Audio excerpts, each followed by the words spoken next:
नमस्कार। ये डेटा क्या कहता है कि एक नए एपिसोड में आप सब लोगों का स्वागत है। मैं हूं अजय प्रकाश।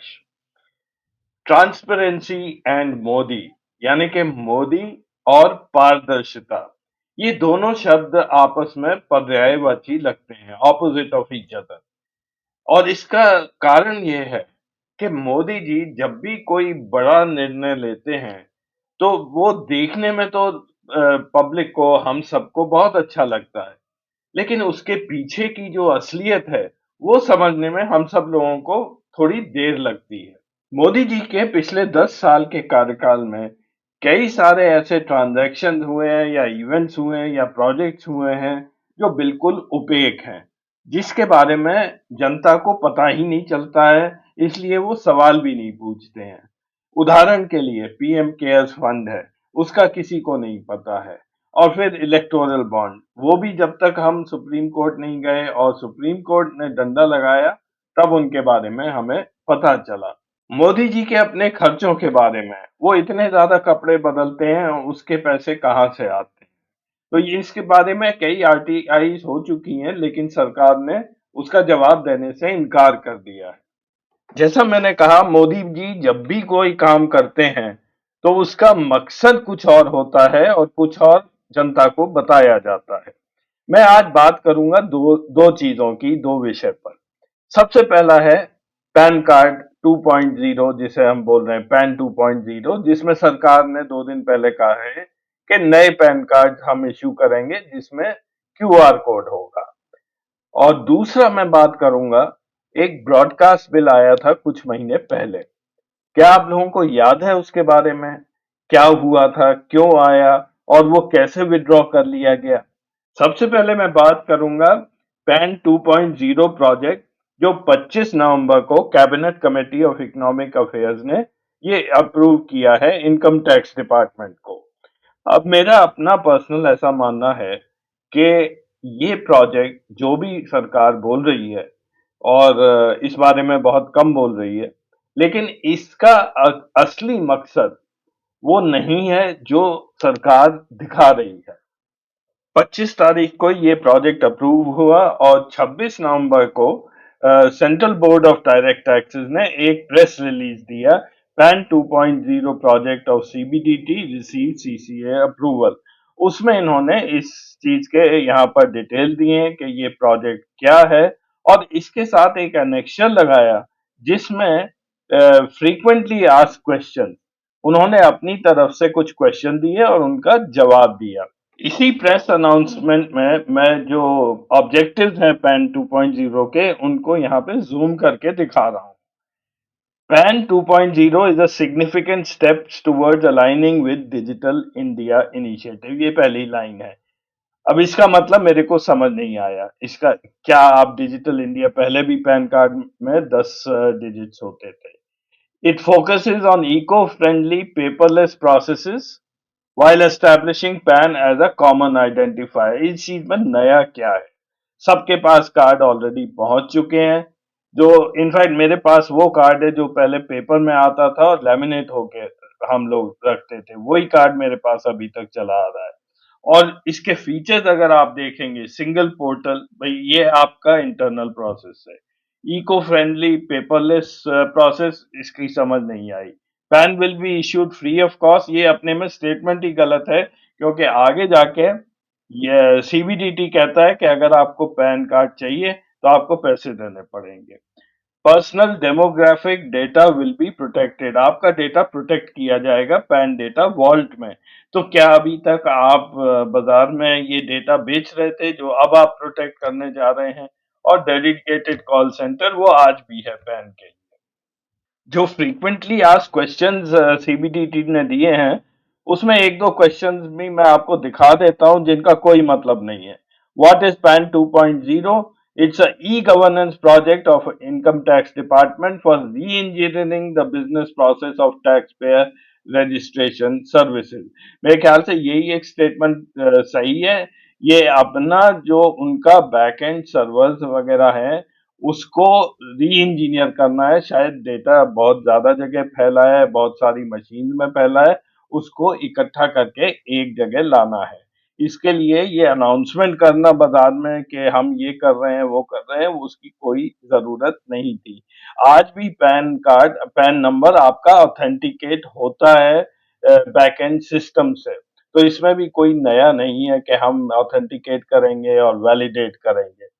जहाँ तक हम जैसे टैक्स पेयर्स का सवाल है, तो मैं आपका ध्यान आकर्षित करता हूँ question 2 point number 3 tax payer facilitation allotment updation correction of PAN will be done free of cost and e-PAN will be sent to the registered mail ID आपके मेल पर एक फाइल आ जाएगी वो नया पैन कार्ड होगा for physical pan card यानी कि अगर आपको कार्ड चाहिए तो आपको उसके लिए 50 रुपए डिपार्टमेंट को देने होंगे तब वो आपका कार्ड डिलीवर कर देंगे तो अगर कार्ड आपको चाहिए तो ये सेवा फ्री नहीं है कहा यह जा रहा है कि नए पैन कार्ड में हम क्यूआर कोड लगाएंगे साकेत गोखले जो मेंबर ऑफ पार्लियामेंट है उन्होंने कल ये ट्वीट किया है कि ये 1435 करोड़ रुपए का पैन कार्ड का नया जुमला क्या है मोदी गवर्नमेंट का क्योंकि उन्होंने अपना पैन कार्ड साथ में लगाया है इस ट्वीट में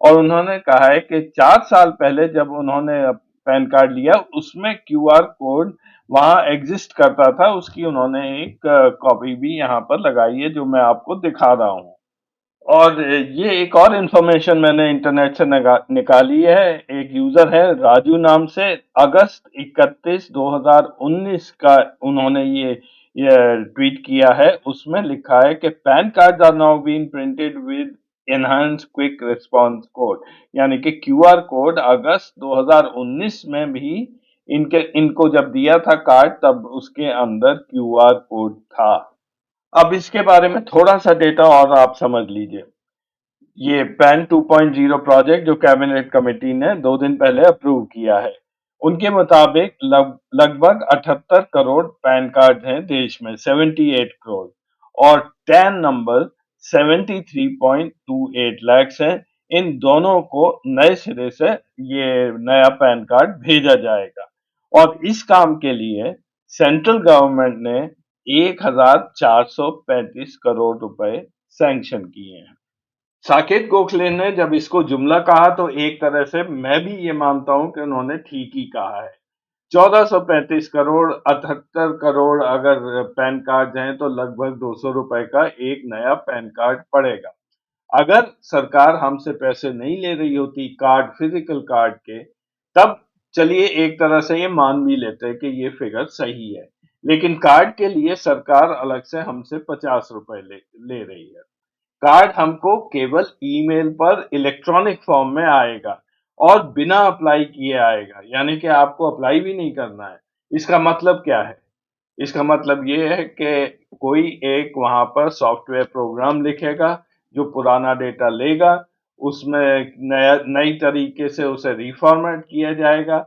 एक इलेक्ट्रॉनिक फाइल बनेगी पीडीएफ या जेपीईजी और वो आपको भेज दी जाएगी एक पासवर्ड के साथ तो इस सब करने के लिए 1435 करोड़ किस बात के दिए गए हैं अगर नई मशीनें भी एक बार आप मान लीजिए चलिए नया हार्डवेयर लिया जाएगा कुछ नया सॉफ्टवेयर लिया जाएगा तो क्या ये सॉफ्टवेयर 1400 करोड़ का आ रहा है जब मैं इंटरनेट पर इस बारे में और सर्च कर रहा था तब मुझे ये एक डॉक्यूमेंट मिला ये सीएजी की रिपोर्ट है फाइनेंशियल ईयर 2012 की इसमें उन्होंने ऑडिट किया है इनकम टैक्स डिपार्टमेंट के आईटी विंग का यानी कि इंफॉर्मेशन टेक्नोलॉजी विंग का तो ये बताता है कि 2012 में ही इनकम टैक्स डिपार्टमेंट में कितने रीजनल कंप्यूटर सेंटर्स थे और डेटा सेंटर्स ऑलरेडी एग्जिस्ट करते थे तो ये जो 1435 करोड़ है ये इसलिए नहीं है कि नए डेटा सेंटर्स बनने जाएंगे और दूसरा खर्चा भी अगर आप देख लीजिए जो पहली लाइन एस्टेब्लिशमेंट में है तो आईटी पर इनकम टैक्स डिपार्टमेंट का खर्चा 2012 में 10 करोड़ के आसपास था उसको अगर आज आप आके 2 गुना 3 गुना 4 गुना आप 10 गुना भी कर लीजिए 100 करोड़ रुपया तब भी वो 1435 करोड़ रुपए एक्सप्लेन नहीं होते हैं हालांकि अमाउंट ज्यादा बड़ा नहीं है लेकिन एक आरटीआई तो बनती है इसके डिटेल्स जानने के लिए। और दूसरी चीज़ जो इंटरेस्टिंग होगी, वो ये भी होगी कि ये देखेंगे हम लोग कि ये प्रोजेक्ट किसको जाता है, कौन इसका टेंडर जीतता है। अब ये पहली बार तो है नहीं कि मोदी सरकार ने कोई अनाउंसमेंट किया हो, लेकिन उसका मकसद कुछ और हो। डिमोनेटाइजेशन हम सबको याद है कि कैसे कहा गया था कि हम करप्शन खत्म करेंगे, हम नकली करेंसी जो बन रही है वो खत्म कर देंगे और जितनी भी गैर कानूनी एक्टिविटीज हैं देश में वो बंद कराएंगे। यहाँ तक के आतंकवाद भी जम्मू कश्मीर में वो बंद हो जाएगा। नवंबर 8, 2016 रात को 8 बजे मोदी जी ने एक ही झटके में देश के 86% करेंसी अवैध घोषित कर दी थी और उसके बाद जो दुनिया की दूसरी सबसे बड़ी उस समय हम इमर्जिंग मार्केट थे उसको बुरी तरह से डिस्टर्ब कर दिया था जिसका नतीजा हम लोग आज तक भी भुगत रहे हैं। जो भी सरकार के उस समय ऑब्जेक्टिव्स थे डिमोनेटाइजेशन को वो तो उनके सही साबित नहीं हुए। ना तो ब्लैक मनी हटा क्योंकि जितने भी 500 और 1000 रुपए के नोट थे वो सब वापस आ गए और उसके बाद सरकार का स्टेटमेंट आया कि ब्लैक मनी तो करेंसी में स्टोर ही नहीं होता है, वो प्रॉपर्टी और गोल्ड वगैरह में स्टोर होता है या डॉलर्स में होता है। तो ये बात उनको डिमोनेटाइजेशन करने के बाद रियलाइज हुई। और जहां तक जम्मू कश्मीर में आतंकवाद का सवाल है, तो वो अनाउंसमेंट होते ही उसके 2-4 दिन में 23 और ऐसी घटनाएं हो गई, आतंकी घटनाएं कश्मीर में, जिसमें लोग मारे गए थे। और कई ऐसी रिपोर्ट्स आई हैं कि बॉर्डर पर जो लोग पकड़े गए, उनके हाथ में नई करेंसी थी। डिमोनेटाइजेशन होने के बाद इंडियन स्टैटिस्टिकल इंस्टीट्यूट कलकत्ता ने एक स्टडी की थी। उन्होंने ये पाया कि डिमोनेटाइजेशन से पहले लगभग 400 करोड़ की करेंसी वो नकली थी जो सर्कुलेशन में थी, जो कि पूरी करेंसी का 0.022% बनता है। लेकिन जो डैमेज हुआ हमारी जीडीपी को वो कहते हैं 2% का हुआ, जो मेरे हिसाब से वो करीब 2.5-3% का था। और लास्ट में जो कैशलेस इकोनॉमी की बात की थी मोदी जी ने, वो तो आज तक भी पूरी नहीं हुई। ये फिगर देखिए। कैश इन सर्कुलेशन 2016 में लगभग 16 लाख करोड़ के आसपास था और धीरे धीरे 2017 को एक साल छोड़ के उसके बाद से ये निरंतर बढ़ता रहा। आज वही फिगर दुगने से ज्यादा हो चुका है। अक्टूबर 18 का ये डेटा है। उस दिन 34,15,233 करोड़ रुपए का कैश इन सर्कुलेशन है। हिंदुस्तान में कैश इन सर्कुलेशन अपना जीडीपी का लगभग 10-11% के आसपास ही बना रहा है। 2016-17 में कम हो गया था डिमोनेटाइजेशन की वजह से और फिर से अब मेरे ख्याल से वो उसी वैल्यू पर पहुंच जाएगा। अब लास्ट सेक्शन में मैं बात करूंगा ब्रॉडकास्टिंग बिल के बारे में। ये किसी ना किसी तरह सरकार पिछले 1-2 साल से ये कोशिश कर रही है कि ये बिल बैकडोर से ये पार्लियामेंट तक पहुंच जाए, यानी कि किसी को बताया नहीं जाए, किसी को पता नहीं चले ये क्या है और कहीं ये पास हो जाए। बस यही मोदी सरकार चाह रही थी। खैर इस बिल के बारे में मैं ज्यादा बात नहीं करूंगा क्योंकि अल्टीमेटली अगस्त 2024 में सरकार ने ये चुपचाप विड्रॉ भी कर लिया था। इतनी निंदा हुई थी मोदी सरकार की कि वो सेंसरशिप लाना चाहते हैं, तो उन्होंने इस पर चर्चा ही नहीं की। बात वहीं पर पारदर्शिता या ट्रांसपेरेंसी पर आ जाती है। अंजलि भारद्वाज ने अक्टूबर में ये एक ट्वीट किया था और उन्होंने इसमें ये कहा है कि ब्रॉडकास्टिंग बिल बिल्कुल गोपनीय रखा गया और जब उन्होंने इस बारे में आरटीआई से सवाल पूछे मोदी सरकार से तो उनको मना कर दिया गया कि हम इस पर कोई भी आपको इंफॉर्मेशन शेयर नहीं करें।